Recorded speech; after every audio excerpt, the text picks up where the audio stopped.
Kevin Costner says acting career began in church as he hosts Gospel-centric First Christmas special.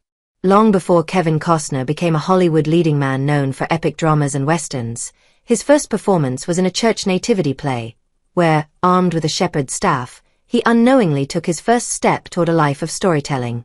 "I was a rascal," the 70-year-old Academy Award winner told the Christian Post. "I was asked to be a shepherd. I didn't even know what acting was. You just be a shepherd.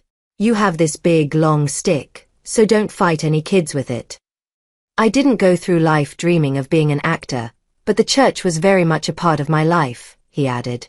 Now more than 4 decades into a career that includes Academy Award victories for Dances with Wolves, classics such as Field of Dreams and The Bodyguard, and recent success with Paramount Network's Yellowstone, Costner is returning to the place where faith and performance first intersected. His new 2-hour ABC special, premiering on December 9, centers on the nativity story of Mary and Joseph, blending dramatic reenactments with Costner's narration. Produced by Warm Springs Productions and directed by David L. Cunningham, The First Christmas explores the historical and spiritual events surrounding Jesus' birth, aiming to bring a human perspective to a story many feel they already know. According to Costner, his decision to host the special represented an intentional step into more explicitly faith-focused storytelling. He stressed the importance of keeping Christ in Christmas throughout the special. "When I decided to do this, I felt it was really important," the Horizon director said. "I make sports movies, cowboy movies and dramas, adult movies, if you will, and sometimes you're not always dealing with your faith. People may not think of me in that way. I wouldn't have done this if it weren't important to me, because of how I was raised. I was raised in a Baptist church." Rather than appearing merely as a celebrity narrator in the Christmas special, Costner wants audiences to understand his personal connection to the subject and, by extension, to see the humanity in Old Testament figures. "Everyone agreed that I should explain my entry into religion," he said.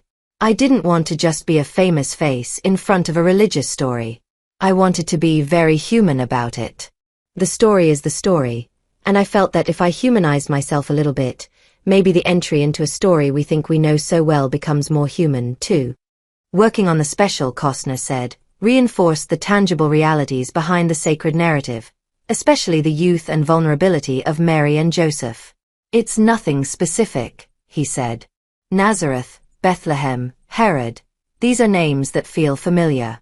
Whether we uncovered anything new is up to the viewer." What really stayed with me was reminding myself that this was a pregnant, unwed teenage girl, and Joseph was just as young. "They were kids on this incredible journey," Costner said. "This story has lived for thousands of years, but they were teenagers, and it was fraught with danger. Babies were slaughtered over this issue. A proclaimed king was coming according to prophecy. These were real times, Roman rule, unstable cultures, and the stakes were incredibly high. Life wasn't valued the way we think of it today," he added. "They had to protect their lives and protect their child, whom we proclaim as the Son of God. For them, it was a fight for life at such a young age.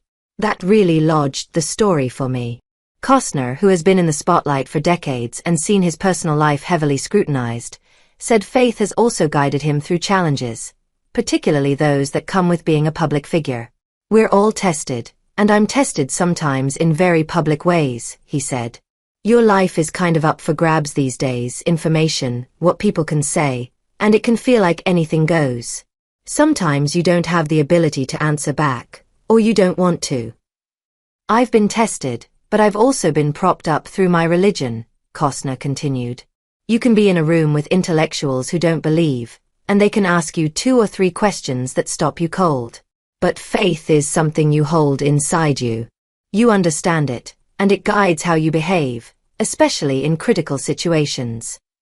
The Christmas special, he said, is meant to speak not only to believers, but also to skeptics and the curious. "I invited the cynic to sit with us," Costner said.